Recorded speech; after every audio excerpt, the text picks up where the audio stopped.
Dear students, आज हम discuss करेंगे reactions involving both alkyl and OH group और इसमें हम डिहाइड्रेशन ऑफ अल्कोहल्स पढ़ेंगे।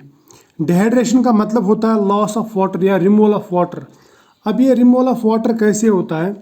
देखो, अल्कोहल में से एक तो OH ग्रुप और एल्काइल का एक हाइड्रोजन निकल जाता है जो वाटर मॉलिक्यूल बनाता है। इस तरह से अल्कोहल में डिहाइड्रेशन होती है और अल्कोहल्स एल्कीन्स में कन्वर्ट होते हैं। या मैं सिंपल सी बात बता सकता हूँ, सपोज हम एक अल्कोहल लेंगे CnH2n+1 OH, general formula alcohol का।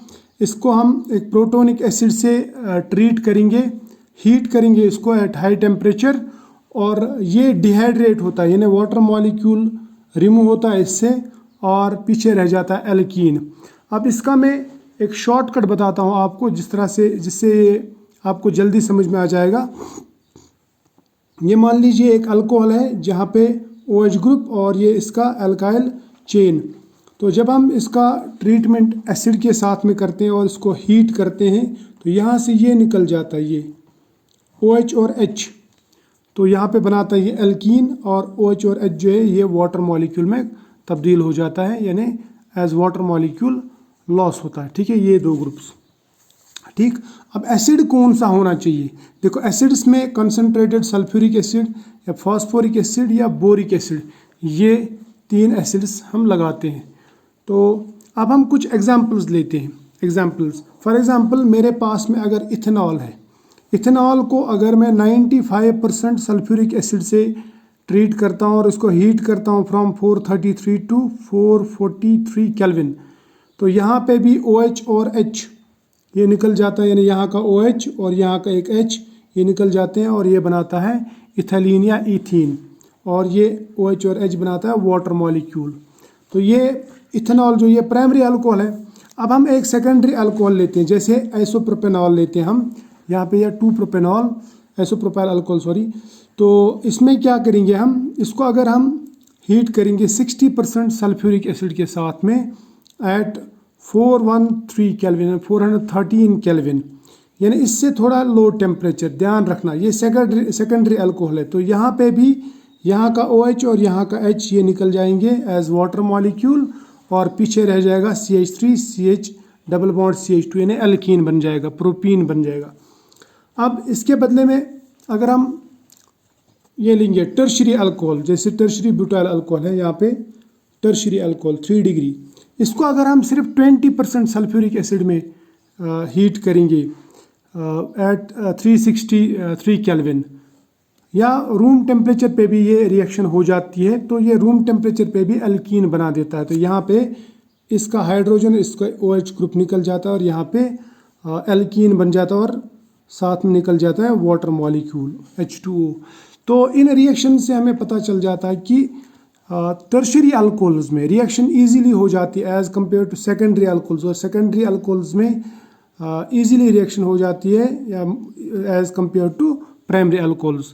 देखो, यहाँ पे कंडीशन ज़्यादा ड्रास्टिक है देन सेकेंडरी, सेकेंडरी से ज़्यादा सेकेंडरी की कंडीशन जो है वो ज़्यादा ड्रास्टिक है देन टर्शरी। तो टर्शरी जो कंडीशन है माइल्ड कंडीशन है, क्योंकि टर्शरी अल्कोहल्स में इजीली डिहाइड्रेशन हो जाती है और वो एल्कीन्स में कन्वर्ट हो जाता है। तो अगर मैं आपसे पूछूं कि रिएक्टिविटी ऑर्डर ऑफ अल्कोहल्स क्या रहेगा फिर, तो आप सिंपली बोल सकते हैं कि टर्शरी अल्कोहल्स ज़्यादा रिएक्टिव रहते हैं as compared to secondary then primary, यानी टर्शरी अल्कोहल्स में डिहाइड्रेशन ज़्यादा इजीली हो जाती है देन सेकेंडरी, और सेकेंडरी में ज़्यादा इजीली हो जाती है देन प्राइमरी। बात समझ में आ रही है?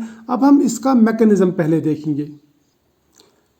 देखो, इसका मैकेनिज्म हम समझते हैं। सबसे पहले बताता हूँ आपको, जब भी हम एसिड यूज़ करते हैं तो यहाँ पे हमने प्रोटोनिक एसिड लिए, यानी जो प्रोटॉन देते हैं। फॉर एग्जांपल सल्फ्यूरिक एसिड देता है H पॉजिटिव और HSO4 नेगेटिव। बात मेरी समझ लेना। तो सबसे पहले ये प्रोटॉन अटैक करेगा अल्कोहल पे। तो इसको हम 3 स्टेप्स में देखेंगे इस मैकेनिज्म को। पहले स्टेप में क्या होता है? पहले स्टेप में अल्कोहल के इलेक्ट्रॉन्स पे प्रोटॉन का अटैक होता है, यानी इलेक्ट्रॉन जिस प्रोटॉन को अपनी तरफ खींचते हैं और इसके साथ बॉन्ड बनाते हैं। तो बॉन्ड के लिए इलेक्ट्रॉन देता है ये O, यानी OH ग्रुप से इलेक्ट्रॉन जाते हैं। तो इसका मतलब O जो है ये इलेक्ट्रॉन लूज करता है प्रोटॉन की तरफ, तो इसके ऊपर पॉजिटिव चार्ज आएगा। तो ये बन जाएगा यहाँ पे ये कैटायन, या जिसको मैं प्रोटोनेटेड अल्कोहल कहूँगा, या इसको मैं ऑक्सोनियम आयन भी कह सकता हूँ। ठीक है, तो ऑक्सोनियम आयन बन गया। ठीक, और यहाँ पे ये जो मैकेनिज्म है ना, ये देखना इसमें हर एक स्टेप रिवर्सिबल, ये रिवर्सिबल रिएक्शन है, तो यानी ये वापस भी जा सकती है। ठीक, तो दूसरे स्टेप में क्या होता है, ये जो यहाँ पे ये ऑक्सोनियम आयन बन गया या प्रोटोनेटेड अल्कोहल बन गया, इस पे पॉजिटिव चार्ज है, तो इसको न्यूट्रलाइज करने के लिए ये बॉन्ड पेयर इधर शिफ्ट हो जाती है और यहाँ से वाटर एज न्यूट्रल मॉलिक्यूल निकल जाता है, निकल गया वाटर मॉलिक्यूल इधर। पीछे क्या रह गया, पीछे रह गया यहाँ पे, एक मिनट, पीछे रह गया ये CH3 और CH2, यानी CH3 CH2 कैटायन, इसे हम कहते हैं कार्बो कैटायन, या कुछ बुक्स में इसको कार्बोनियम आयन भी कहते हैं। तो ये एज इंटरमीडिएट यहाँ पे बन जाता है। ठीक है, कार्बो कैटायन, ठीक, इंटरमीडिएट। और ये जो स्टेप है ये स्लो स्टेप है, रेट डिटरमाइनिंग स्टेप है, यानी रेट ऑफ रिएक्शन इस पर डिपेंड करती है। ठीक, तो मैं कह सकता हूँ फिर ये जो रिएक्शन है ये यूनिमॉलिक्यूलर रिएक्शन इस हिसाब से। यहाँ तक क्लियर है, शाबाश। अब इसके बाद में ये जो कार्बो कैटायन बन गया, ये कार्बो कैटायन पे आप सोचेंगे कि जो ऊपर एनायन रह गया, एनायन क्या था, HSO4 नेगेटिव, ये है एनायन, ये भी अटैक कर सकता है इधर। अगर हम लो टेम्परेचर्स पे इस रिएक्शन को करेंगे तो ये यहाँ पे अटैक कर सकता है और इसके साथ जुड़ सकता है, तो ये अल्काइल हाइड्रोजन सल्फेट बना देगा अगर ये लो। लेकिन हाई टेम्परेचर्स पे ये जो ना, ये अच्छा न्यूक्लियोफाइल नहीं है, इट इज़ बैड न्यूक्लियोफाइल या it is not good nucleophile. तो होता क्या है, हाई टेम्परेचर्स पे ये इधर अटैक करने के बजाय यहाँ से ये प्रोटॉन निकलता है, यानी यहाँ ये जो प्रोटॉन ये इसके साथ में अटैच हो जाता है, मैं बोलूँगा, और यहाँ प्रोटॉन निकल जाता है और ये जो सिंगल बॉन्ड है ये डबल बॉन्ड में कन्वर्ट हो जाता है। क्लियर, तो यहाँ पे रह जाएगा ये CH2, ये CH2, यानी एल्कीन बन गया। ठीक, अब आपको याद रखना है कि ये रिएक्शन जो है ये रिवर्सिबल है। इस रिएक्शन को फॉरवर्ड कराने के लिए किन चीज़ों की ज़रूरत है, यानी फॉरवर्ड कैसे हम कर सकते हैं, क्योंकि ये बैकवर्ड भी जाती है फॉरवर्ड। अब हमें फॉरवर्ड में प्रोडक्ट चाहिए, तो याद रखना जितना आपका प्रोडक्ट रिएक्टेंट के कंपैरिजन में ज़्यादा वोलाटाइल होगा उतना रिएक्शन आप फॉरवर्ड जल्दी करा सकते हैं, क्योंकि आप प्रोडक्ट बाहर निकालते जाओ तो प्रोडक्ट की जो कंसंट्रेशन है वो कम होती जाएगी और रिएक्शन जो है फॉरवर्ड डायरेक्शन में, प्रोडक्ट की डायरेक्शन में चला जाएगा। ठीक, दूसरा, आपको वाटर रिमूव करने की कोशिश करनी है, यानी जितना वाटर बनता है उसमें डिहाइड्रेशन के दौरान वो निकालने की कोशिश करनी है। तीसरा, जितना आप स्ट्रॉन्ग एसिड डालेंगे उतना रिएक्शन फॉरवर्ड होगी।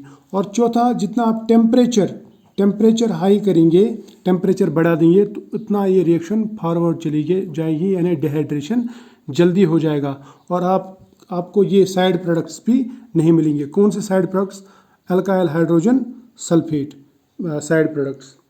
नाउ इसके बाद में और एक चीज़ है, तो सिंपल सा एल्कीन था, सपोज या एल्कीन या अल्कोहल था, सॉरी अल्कोहल था, जिसमें सिंपल एल्कीन बन गया। अब अगर आपके पास में इस तरह का कोई अल्कोहल है, इस तरह का अल्कोहल, देखो इस तरह का अल्कोहल का मतलब क्या है, यहाँ पे इसमें लोन पेयर है, यहाँ पे जब हम इसके ऊपर एसिड डाल देंगे, हीट करेंगे, तो यहाँ पे प्रोटोनेशन होगी, यानी H2O पॉजिटिव बनेगा, जो निकल के यहाँ से जब निकलेगा तो यहाँ पे बन जाएगा कार्बो कैटायन। और ये जो कार्बो कैटायन है, this कार्बो cation is secondary कार्बो cation. देखो ऊपर वाले कार्बो कैटायन में आपके पास में नज़दीक में, यानी अल्फा पोजीशन पे एक ही कार्बन था जिसके पास हाइड्रोजन था, तो आपके पास में एक ही चॉइस थी हाइड्रोजन निकालने की या बॉन्ड बनाने की। लेकिन इसमें देखो, इसमें ये भी हाइड्रोजन दे सकता है, यानी CH3 ग्रुप भी हाइड्रोजन दे सकता है और ये CH2 भी हाइड्रोजन दे सकता है। तो इसका मतलब यहाँ पे आपके पास दो चॉइसेस हैं, दो चॉइसेस है तो प्रोडक्ट्स भी दो बनेंगी। सपोज अगर हाइड्रोजन यहाँ से निकल गया, सपोज इस कार्बन से हाइड्रोजन निकल गया, तो आपका प्रोडक्ट ये बन जाएगा, ये वाला एल्कीन 2 ब्यूटीन। लेकिन अगर हाइड्रोजन यहाँ से निकल गया कार्बो कैटायन बनने के बाद में, तो आपको मिलेगा 1 ब्यूटीन।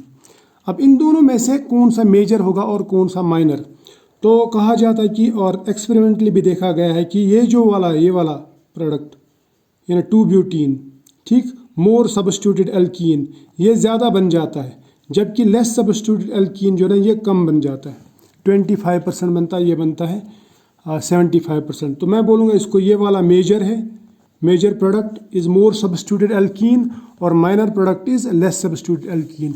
और ये जो प्रोडक्ट्स है ना ये बनते हैं एज पर सिडजेफ रूल, सिडजेफ रूल या जिटसेव रूल। सिडजेफ रूल या जिटसेव रूल ये कहता है कि जब भी आपके पास में दो चॉइसेस होंगे एल्कीन, तो मोर substituted alkene is more favourable यानी मोर स्टेबल। ये सिडजेफ रूल कहता है, क्योंकि ज़्यादा जितना सब्स्टिट्यूटेड एल्कीन होगा उतना उस पर हाइपर कॉन्जुगेशन ज़्यादा होगी, उतना वो ज़्यादा स्टेबल होगा और ज़्यादा बनेगा। क्लियर। और लेस सब्स्टिट्यूटेड जो है वो लेस स्टेबल होते हैं, इसलिए कम बनते हैं। ये हो गई एक बात। दूसरी बात, जब भी आपके पास में इंटरमीडिएट बनेगा, तो इंटरमीडिएट जो मोर सब्स्टिट्यूटेड होगा वो ज़्यादा बनेगा। तीसरी बात, जब भी आपके पास में एल्कीन बनने के चांसेस होंगे, सपोज दो एल्कीन, सपोज सिस और ट्रांस, तो trans is preferred. Trans alkene जो है ना, ट्रांस एल्कीन वो प्रेफर्ड होता है, प्रेफर्ड यानी वो मेजर बनता है। ठीक। तो ये था थोड़ा बहुत आपका डिहाइड्रेशन के बारे में। नेक्स्ट लेक्चर में मैं आपको बताऊंगा अनएक्सपेक्टेड प्रोडक्ट्स कैसे बनते हैं डिहाइड्रेशन के दौरान। तो फिलहाल आज इतना ही। अगर ये आपको अच्छा लगा वीडियो तो वीडियो को लाइक करो, शेयर करो और कमेंट्स में बताया करो कि आपको ये वीडियोस कैसे लगते हैं। आप ये ज़्यादा शॉर्ट तो नहीं हो रहे हैं या ज़्यादा लेंथी तो नहीं हो रहे। क्लियर।